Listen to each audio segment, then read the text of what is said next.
As a physiotherapist, it's important to maintain my continued professional development, not just to better myself, but also to provide the best care for my patients. It is in fact one of the components of my registration that I do so. I find at times that you may also agree, when you're in your busy rotations or your busy placements, finding the time to step away from your busy caseload to then find time to do the CPD within those working hours is a bit difficult.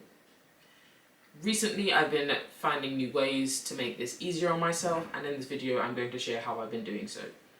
My name is Mariah, I'm a rotational physiotherapist, and here on my channel I post things physiotherapy, lifestyle and travel related, so if you're interested in that, subscribe, turn the notification bell to all so you never miss a video. As I've briefly touched upon, it is an expectation for us to continuously be reflecting and improving our practice.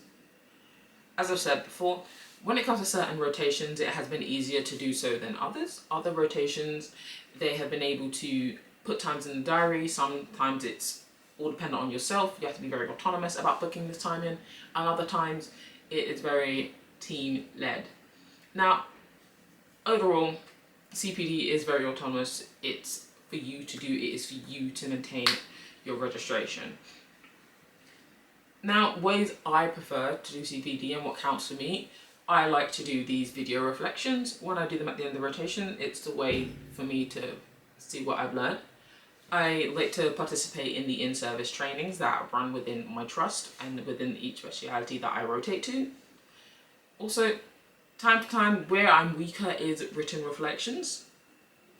You can attend external courses, which I like to do. Look out for those free webinars and everything, and that really helps as well. But recently I've noticed that I'm not that great in terms of regularly reflecting. I've come up with new methods whilst using AI. I've been speaking to ChatGPT about ways I can navigate and display the CPD in a way that makes it more interesting for me and makes me more willing to interact with it, let's say. So in doing so, I've done a spreadsheet where I track things per year. Mostly so it's easier if I were ever to be called to explain myself to HCPC, or just called randomly when they do the random checks. I can have all my evidence in one place for that year, or for that period of time, which makes my life a bit easier. I found CPD is one of those things that a university mentions that you have to do, but doesn't necessarily support you in terms of what formats may be best or what formats are out there that people use beyond just this is a reflection template. I want to know, how am I meant to store this? How long do I store this for? Do I keep all the stuff from when I was a student? Things like that. Those are things that I need to navigate and figure out. Now, recently, one of the other ways I've been choosing to reflect is by making little booklets on certain topics. Now, I'll put it up on the screen of me scrolling through one of the booklets I've created.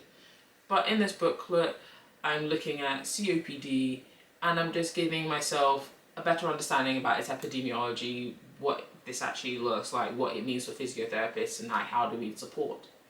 But on top of doing these booklets, I've also been doing little study sheets for myself as well, which is key snippet information.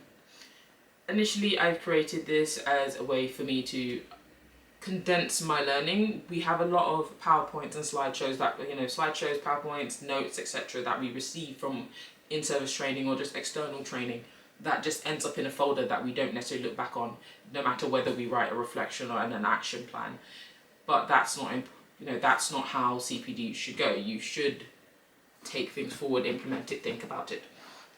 So by doing this, it's allowing me to think, okay, what have I actually taken away from this, rather than just having mindlessly sat in that training and been like, yeah, cool, that's nice, but then thrown over the shoulder.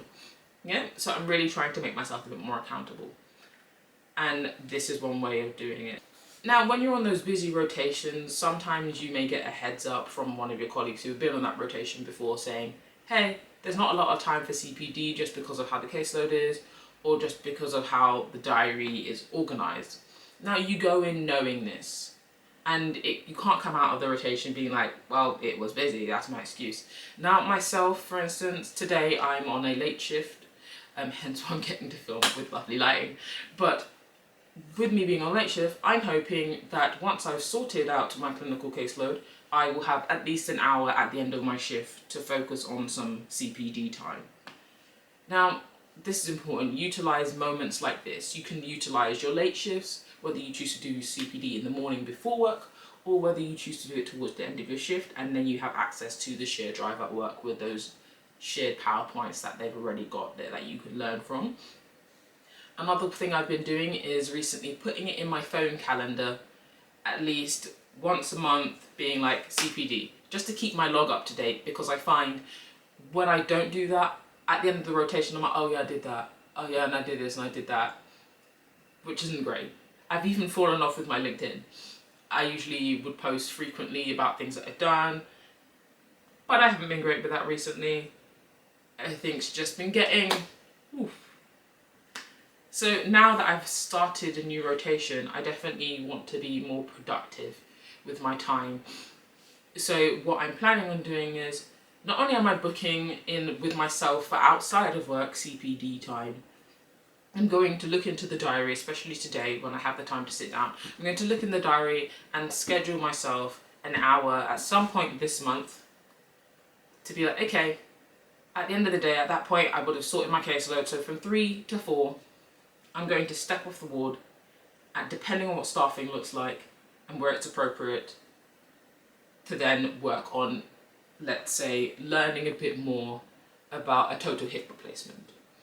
Or whether it's like, okay, I haven't seen this particular surgery, but it sounds interesting, or to look into some research, because that is also an area where I haven't been that strong at looking into reading, like keeping regularly reading research. So things like that, I think it's important to acknowledge where you're not strong. So one way I've done this and been able to highlight this is through using, there's this document that the CSP has put out, where it basically goes through the pillars, the 4 pillars of physiotherapy, and it will show you where you're weaker. So for me, I'm good in the leadership area, the clinical area. In the research area is where I'm weaker, so I really need to push for that. I also, like, in terms of reading regular research or supporting audits and things along those lines, those are things that I need to do to better myself. And also when I look at those job roles of a higher band, those are areas that are very important that I need to focus on. So setting myself time for that. Now, those are ways that I have been managing to get CPD in during my busy rotations. But as I said, down below, let me know if there's any other different ways that you have been managing your time during your busy rotations.